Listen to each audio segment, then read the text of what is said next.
বাবার ভালোবাসা সবসময় শব্দের চেয়ে কাজের মাধ্যমে বেশি প্রকাশ পায়। বাবা এমন এক নিঃশব্দ যোদ্ধা, যিনি নিজের সুখ বিসর্জন দিয়ে সন্তানদের মুখে হাসি ফোটান। মা যেখানে তার ভালোবাসা, মমতা, তার আদরে প্রকাশ করেন, সেখানে বাবা ঢাল হয়ে দাঁড়িয়ে থাকেন। তিনি মুখে বলেন না ভালোবাসি, কিন্তু প্রতিদিন হাড়ভাঙা খাটুনি খেটে যখন আপনার শখের জিনিসটি এনে দেন, সেখানেই তার ভালোবাসা মিশে থাকে। আপনার পায়ের নিচে শক্ত মাটি তৈরি করতে গিয়ে বাবার জুতো ক্ষয় হয়ে যায়। তিনি নিজে হয়তো পুরনো জামাটাই বছরের পর বছর পরেন, যাতে আপনি সেরা পোশাকটি পরতে পারেন।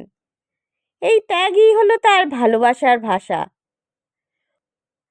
ওপর থেকে বাবাকে অনেক সময় কঠোর বা গম্ভীর মনে হতে পারে, কিন্তু সেই কঠোরতা আসলে আপনাকে পৃথিবীর কঠিন বাস্তবতা থেকে রক্ষা করার একটি বর্ম।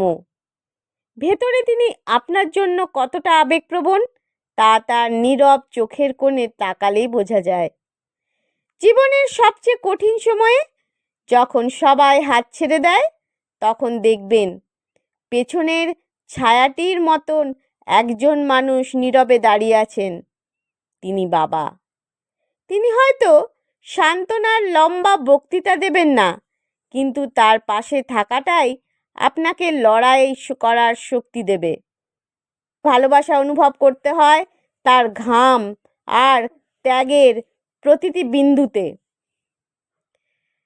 বাবাকে আমরা অনেক সময় ভুল বুঝি বা অবহেলা করি, কারণ তিনি আমাদের মতো প্রকাশ করতে পারেন না।